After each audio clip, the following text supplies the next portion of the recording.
오늘 우리에게 주시는 말씀은 창세기 7장 6절에서 16절까지 말씀입니다. 제가 본문 말씀을 봉독해 드리겠습니다. 홍수가 땅에 있을 때에 노아가 600세라 노아는 아들들과 아내와 며느리들과 함께 홍수를 피하여 방주에 들어갔고 정결한 짐승과 부정한 짐승과 새와 땅에 기는 모든 것은 하나님의 노아에게 명하신 대로 암수 둘씩 노아에게 나와 방주로 들어갔으며 7일 후에 홍수가 땅에 덮이니 노아가 600세 되던 해 둘째 달 곧 그달 11의 날이라. 그날에 큰 기품의 샘들이 터지며 하늘의 창문들이 열려 40주야를 비가 땅에 쏟아졌더라. 곧 그날에 노아와 그의 아들 셈, 함, 야벳과 노아의 아내와 세 며느리가 다 방주로 들어갔고 그들과 모든 들짐승이 그 종류대로 모든 가축이 그 종류대로 땅에 기는 모든 것이 그 종류대로 모든 새가 그 종류대로 무릇 생명의 기운이 있는 육체가 둘씩 노아에게 나와 방주로 들어갔으니 들어간 것들은 모든 것의 암수라. 하나님이 그에게 명하신 대로 들어가매 여호와께서 그를 들여보내고 문을 닫으시니라. 아멘.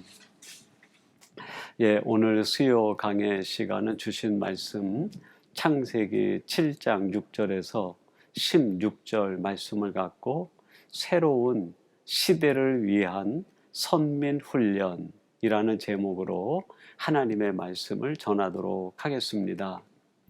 하나님께서는 노아와 그 가족들에게 새로운 계획을 가지고 계셨습니다. 그것은 노아 홍수 이후에 새로운 세계를 건설할 때 그들을 택하여 사용하고자 하는 하나님의 계획이었습니다. 이 계획을 위해서는 이들을 훈련할 필요가 있었습니다.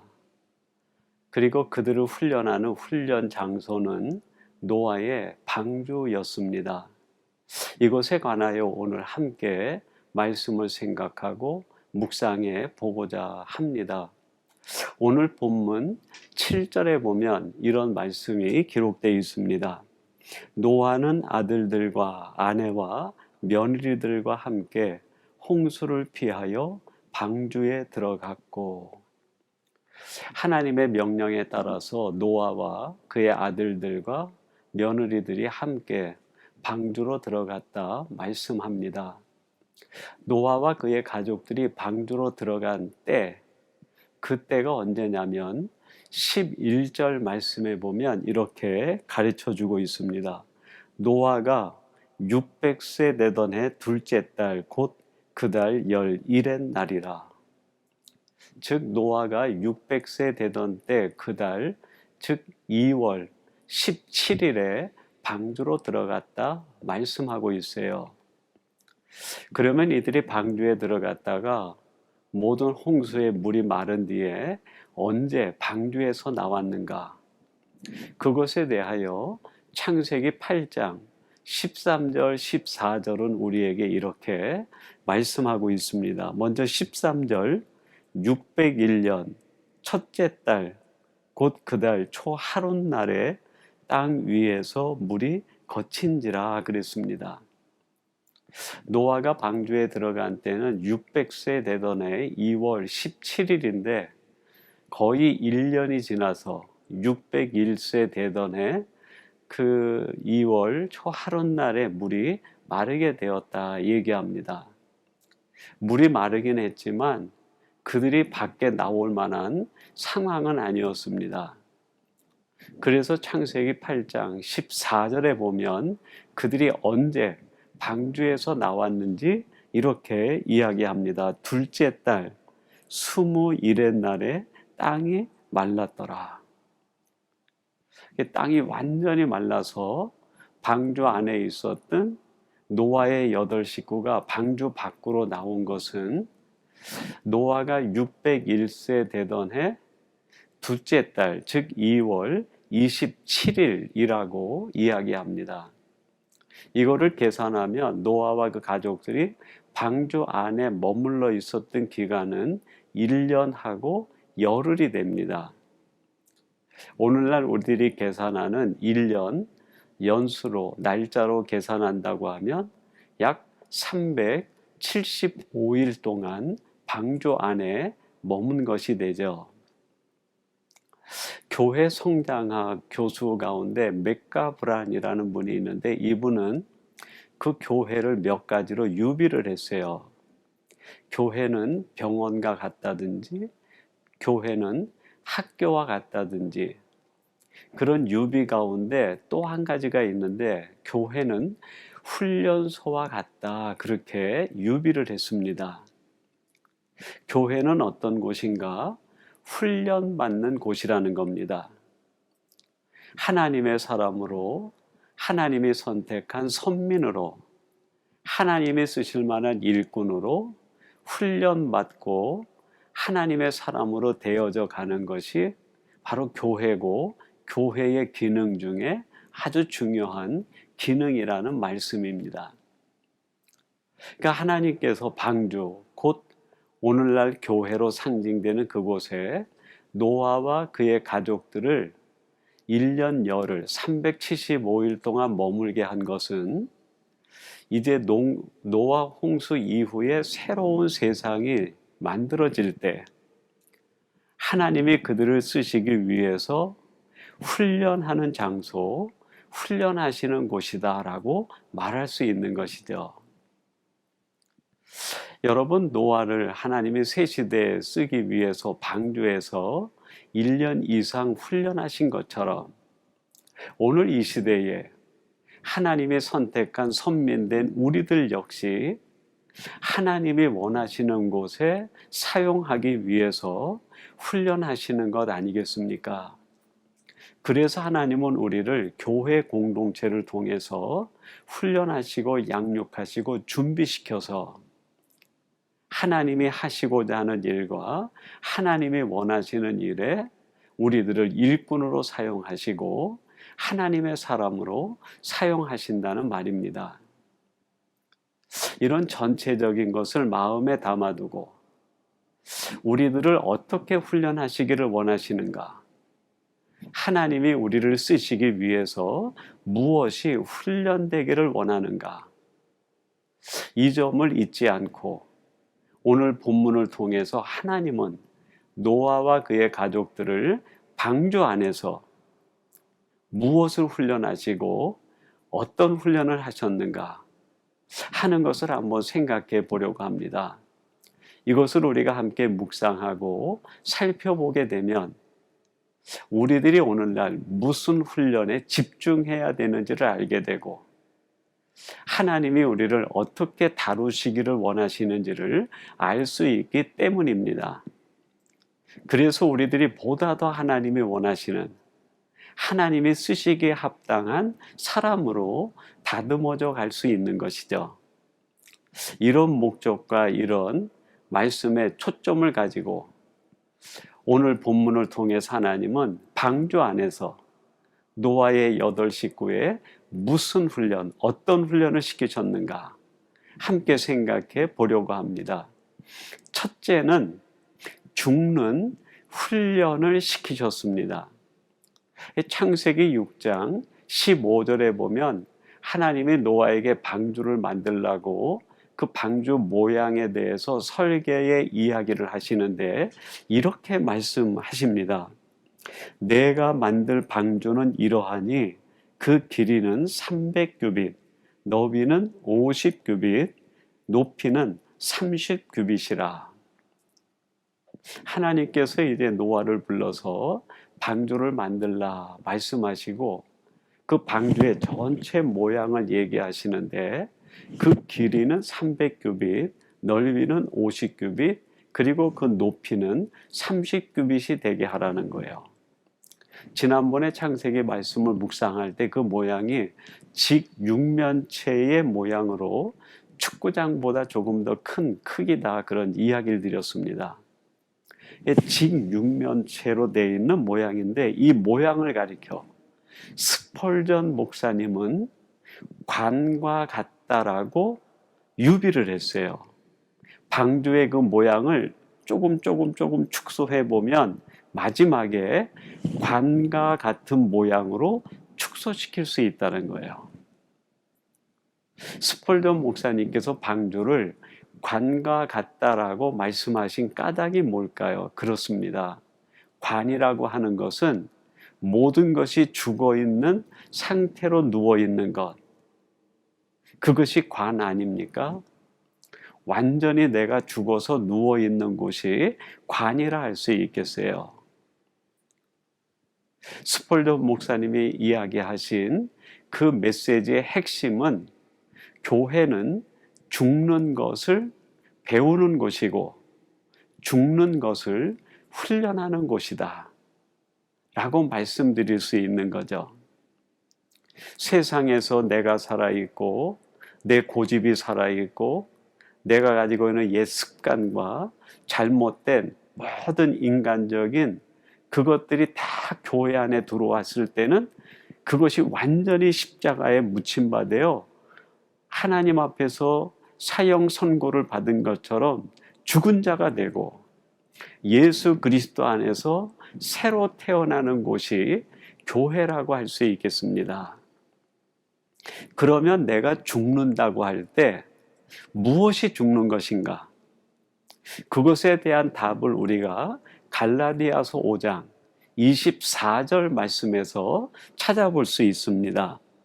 그리스도 예수의 사람들은 육체와 함께 그 정욕과 탐심을 십자가에 못 박았느니라. 사도 바울이 갈라디아 교회 성도들에게 이야기하면서 예수 그리스도의 사람들은 두 가지가 죽어야 된다는 거예요. 하나는 인간적인 정욕 또는 인간적인 정, 다른 말로 얘기하면 감정이라 할 수 있겠습니다. 또 한 가지가 죽어야 되는데 탐심, 욕심이 죽어야 된다. 이걸 어떻게 우리들이 죽일 수 있는가? 다른 방법이 없다는 거예요. 예수 그리스도의 십자가에 못 박을 때만이 우리 인간의 감정이 죽고 인간의 욕심, 탐심이 뿌리채 뽑혀나갈 수 있다는 거예요. 왜 감정을 죽이고 왜 탐심을 죽여야 될까요? 여러분, 인간적인 감정이 살아있게 되면 그 내 안에 살아있는 인간의 모든 부정적인 감정은 사람과의 관계를 파괴시킵니다. 또 탐심, 욕심이 살아있으면 어떻게 될까요? 욕심이 잉태한 즉 죄를 낳고 그 죄가 장성한 즉 사망을 낳는다고 합니다. 우리의 부정적인 감정이 죽지 않으면 그 부정적인 감정들은 관계를 계속 깨뜨려 나가고 내 안에 욕심이 죽지 않으면 그것은 결국 내 생명을 파멸에 이르게 합니다. 그래서 새 시대 하나님이 원하시는 곳에 쓰임 받을 수 있는 사람은 인간적인 모든 부정적인 감정과 인간의 헛된 탐심이 죽어야 비로소 하나님이 쓰실 수 있는 사람이 될 수 있고 일꾼이 될 수 있는 거죠. 그래서 방주 안에서 하나님은 노아의 8 식구에 제일 먼저 훈련시킨 것이 죽는 훈련이에요. 방주를 관삼아 철저하게 자기를 죽일 때 비로소 하나님 안에서 새로 태어난 거듭난 사람이 하나님이 이루실 새 시대의 새 일꾼으로 쓰임받게 된 것 아닙니까? 오늘 이 말씀을 함께 나누는 사랑하는 성도 여러분, 여러분 안에 있는 인간의 모든 부정적인 감정과 욕심이 십자가에 못 박힘으로 인하여 완전히 죽고 그리스도 안에서 새로운 사람으로 태어나 하나님이 이루실 새 역사, 그 일에 쓰임받는 하나님의 사람들, 선한 일꾼이 되기를 주님의 이름으로 축원합니다. 두 번째로 하나님은 방주 안에서 노아의 8 식구에 무엇을 훈련시켰는가? 섬김 훈련을 했습니다. 오늘 본문 8절에 보면 이렇게 말씀을 합니다. 정결한 짐승과 부정한 짐승과 새와 땅에 기는 모든 것은 이라고 말씀합니다. 그 방주 안에 온갖 하늘의 새와 가축과 짐승들과 땅에 기는 것들이 다 들어와 있는데, 그 들어와 있는 짐승 가운데 정결한 짐승도 있지만 부정한 짐승도 있다는 거예요. 정결한 짐승은 성품이 고결하고 순하고, 아마 이 노아의 가족들의 말에 아주 순복하고 애착이 가고 애정이 가는 짐승들이었을 겁니다. 그러나 부정한 짐승들은 어떤 특징을 가졌을까요? 사납고 반항적이고, 이 노아의 8 식구를 늘 힘들게 하고 어렵게 하는 그런 특질을 가진 짐승들 아니었겠을까요? 아니었을까요? 근데 이 노아는 그 방주 안에서 섬기는데, 이 정결한 짐승만 섬기는 것이 아니라 이 부정한 짐승까지 섬겨야 되는 거예요.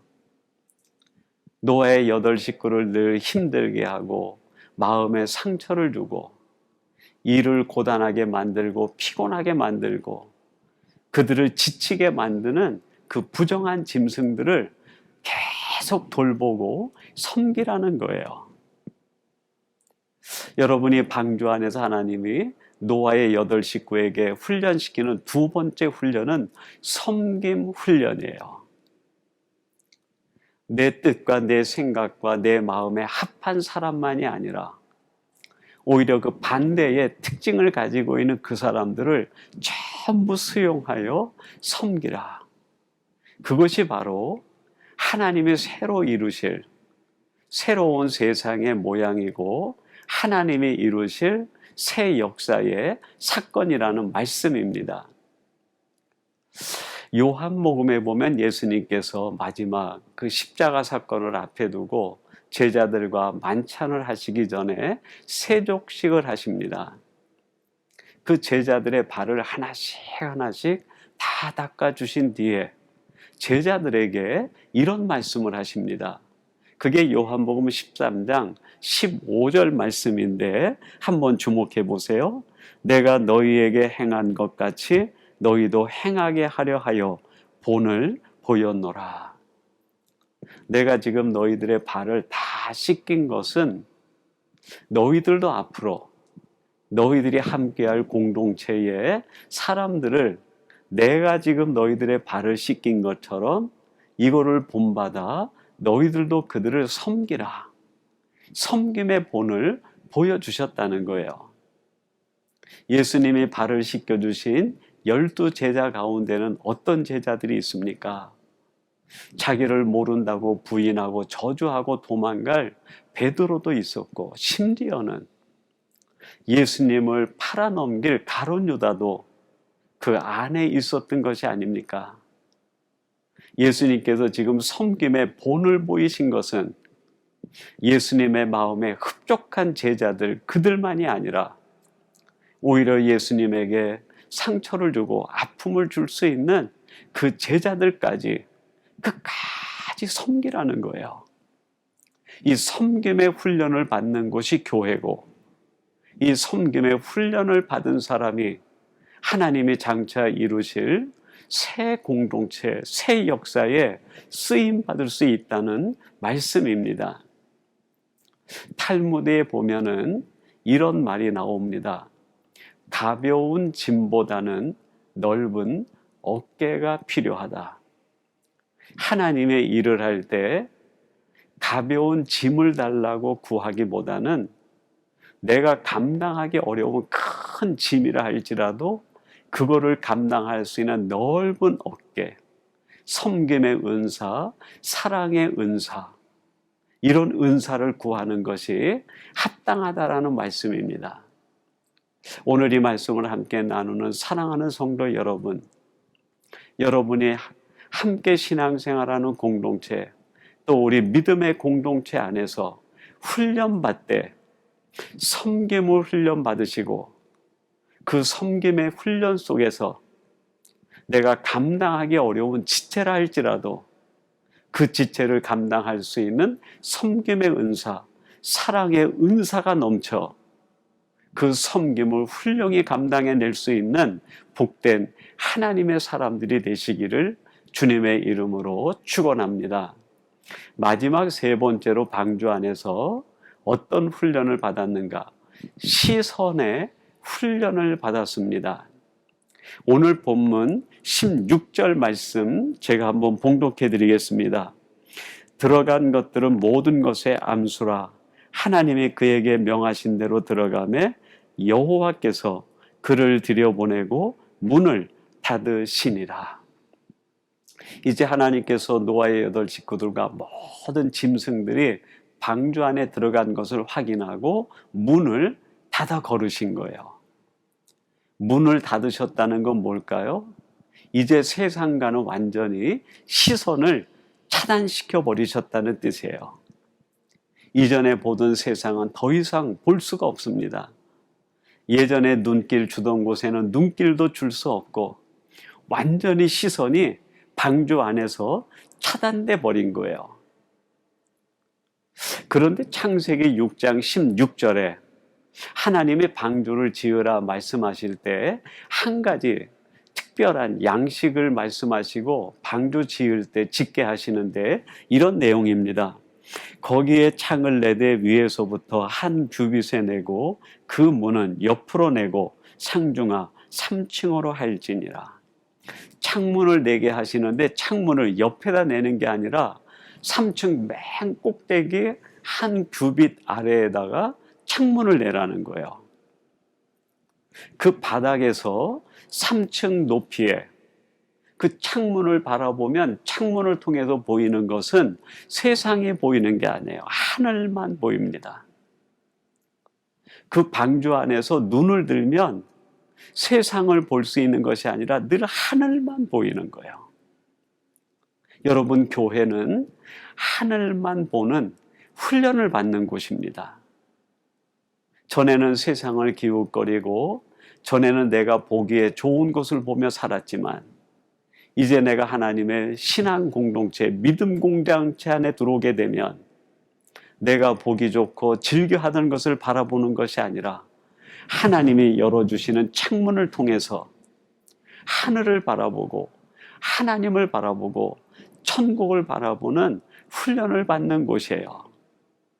여러분, 교회 안에 하나님이 내신 창문, 그 창문은 어떤 창문일까요? 저는 그 창문이 예수 그리스도의 창문이라고 생각합니다.